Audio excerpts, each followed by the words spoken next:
மழைக்காலத்துலேயோ அல்லது நம்மளால பழைய சாப்பாடு சாப்பிட முடியலங்கிற சமயங்கள்ல அந்த பழைய சாப்பாட்டை வந்து வேஸ்ட் ஆக்காமல் இந்த மாதிரி சாஃப்டான தோசை மாவாக மாற்றுறது எப்படின்னு பார்க்கலாம். அதுக்கு ரொம்ப கொசகொசனான பழைய சாப்பாட்டையெல்லாம் அதுக்கு பயன்படுத்தாதீங்க. நீங்கள் சாப்பிடக்கூடிய நிலையில் இருக்கிற பழைய சாப்பாடு இல்லைன்னா சாப்பாடு அதை தான் நீங்கள் பயன்படுத்தணும்.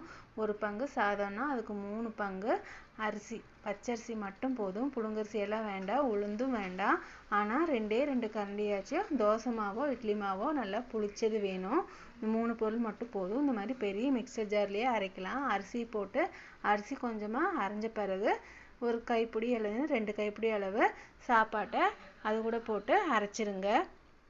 இந்த மாதிரி அரைச்ச மாவை வந்துட்டு நம்ம எடுத்து வச்சிருக்கிற அந்த 2 கரண்டி புளிச்ச மாவு கூட கலந்து தேவையான உப்பும் போட்டு கலந்து வச்சுருங்க. நீங்கள் வைக்கிற பாத்திரம் சின்னதாக இருந்துச்சுன்னா அது நிறைஞ்சு பொங்கி வந்துடும். இது பாருங்கள், நான் சின்ன பாத்திரத்தில் வச்சனால எவ்வளோ சீக்கிரமாக நிறைஞ்சிருச்சுன்னு. அதனால் இந்த மாவை நான் அப்படியே பெரிய பாத்திரத்துக்கு மாற்றிக்க போகிறேன். இல்லைன்னா மாவு ஃபுல்லாக பொங்கி வழிஞ்சிரும். பழைய சாப்பாடு போட்டதுனால தான் இந்த மாதிரி பரப்பரன்னு பதச்சி வருது.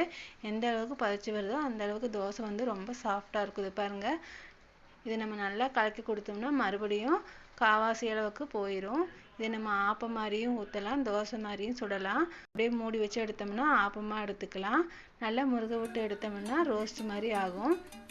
இதில் நீங்கள் கவனிக்க வேண்டிய 3 விஷயம் என்னென்னா, சாதம் சேர்த்து அரைச்சதுனால இந்த மாவை 2 நாளைக்கு மேலே எடுத்து வைக்க முடியாது. மாவுடைய மனமும் டேஸ்ட்டும் மாற தொடங்கிடும். 2 நாளில் சுட்டு தீர்த்துருங்க.